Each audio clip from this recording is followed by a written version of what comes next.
La culture bretonne n'est pas un musée.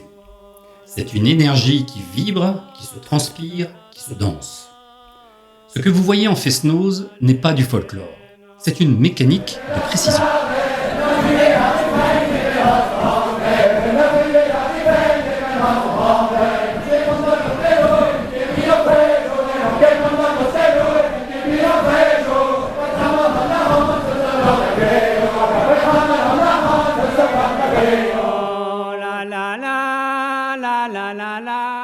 On ne chante plus pour danser dans les cours de ferme après le battage au temps des moissons. Pourtant, le Kanadiskand est plus vivant que jamais. Pourquoi ce chant fascine-t-il encore aujourd'hui ? Parce qu'il y a un malentendu. Oubliez tout ce que vous croyez savoir. Le Kanadiskand n'est pas du chant de chorale. Ce n'est pas un concert pour un public assis. Si vous l'écoutez comme ça, vous passez à côté de l'essentiel.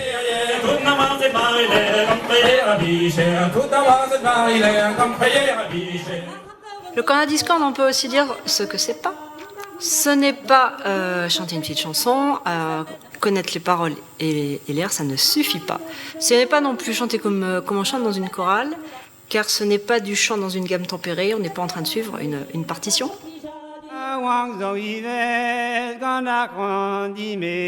Le Kanadiskand est un outil, un moteur. Son unique but est de fournir l'énergie pour la danse. Et le chanteur n'est pas la star. La star, c'est la ronde.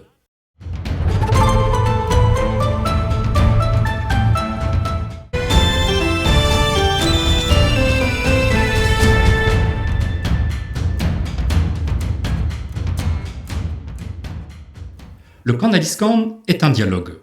Le kanneur lance une phrase, le diskanneur relance. Mais le secret technique, celui qui crée la transe, c'est que le son ne s'arrête jamais. C'est ce qu'on appelle le tuilage. Regardez comment ça marche concrètement. Il s'agit du recouvrement des voix des deux chanteurs à la fin de la phrase. Ça permet de ne pas avoir de coupure de son. Ça maintient le rythme de la danse. Et puis ça peut apporter un supplément d'énergie. Quand les voix se recouvrent, forcément le volume est double.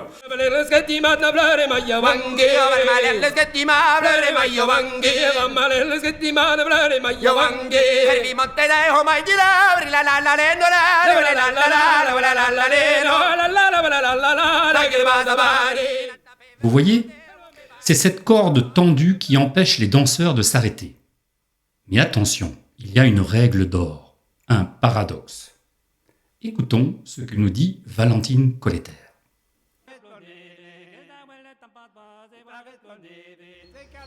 Avant de chanter la gavotte, il faut que tu apprennes à danser avant. Parce que tu n'auras pas le rythme si tu ne sais pas danser. Donc il faut que tu saches danser premièrement. Et après, alors tu peux chanter.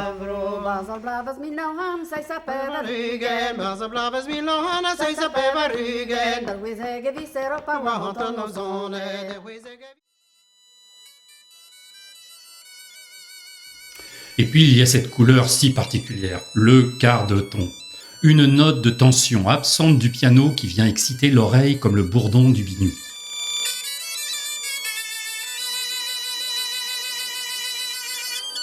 Une image que j'aime bien pour décrire ce qu'est un quart de ton, c'est celle du joueur de biniou ou de cornemuse qui règle son instrument, qui tourne son bourdon pour rechercher une note plus aiguë. Donc sans le quart de ton, juste. Ah la la la la la la la la la la la lo. Ça c'est juste. Avec un quart de ton. Ah la la la la la la la la la la lo. Ça c'est faux. Ah la la la la la la la la la la lo. Et là je suis revenu juste sur le tonique. On ne chante pas breton, on chante les danses d'un terroir. Il y a 3 grands terroirs de Kanadiskand. et chacun a son énergie propre. Le pline, la gavotte et le ficelle. La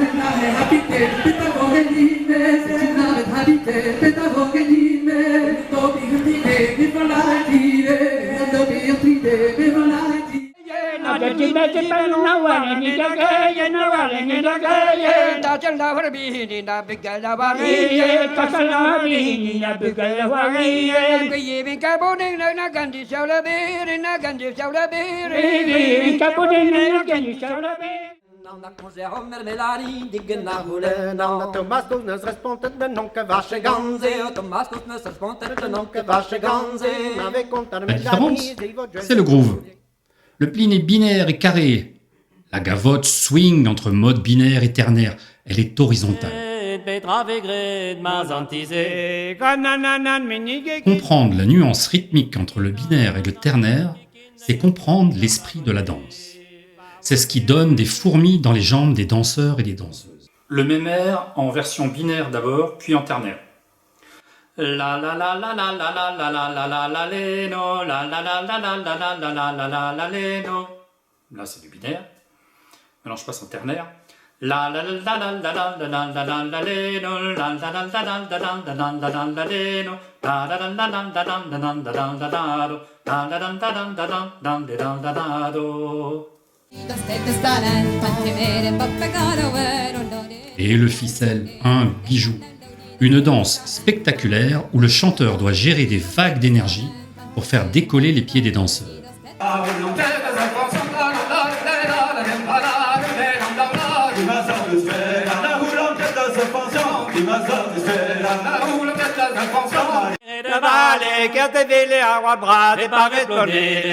Cet art du chant à danser ne s'apprend pas dans les livres. Il est profondément humain. Il se transmet de corner à discorner, de maître à apprenti.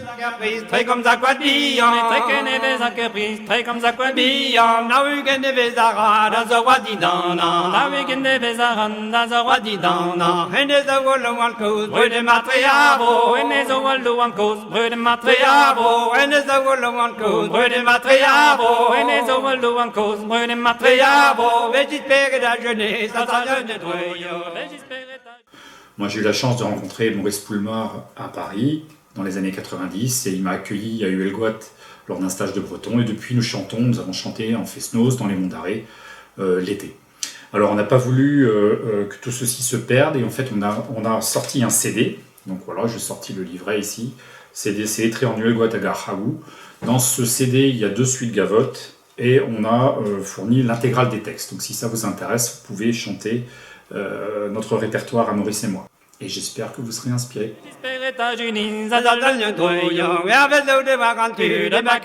C'est cette transmission que j'ai voulu capturer pour vous. Aujourd'hui, beaucoup veulent apprendre. Mais par où commencer? Où trouver les textes? Comment placer sa voix? C'est pour cela que j'ai créé une ressource complète. J'ai condensé 20 ans de pratique dans une formation vidéo structurée en 5 modules. De l'histoire à la technique pure, en passant par l'analyse du style des terroirs, le répertoire et ma feuille de route personnelle pour débuter. Je veux partager cet héritage. C'est pourquoi j'ai décidé de rendre cette formation gratuite en accès libre. Alors vous aussi, ne restez pas simple spectateur. Devenez acteur de la culture bretonne. Le lien pour rejoindre la formation est juste sous cette vidéo, dans la description. Cliquez, inscrivez-vous et on se retrouve dans le module 1.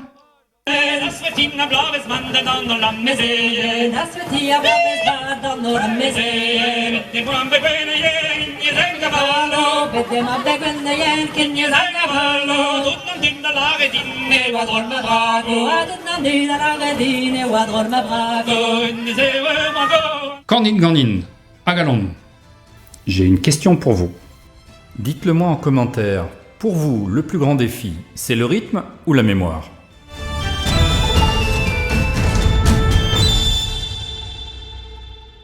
Si cette vidéo vous a plu, vous pouvez liker, partager, commenter et vous abonner. Ça m'encouragera à continuer.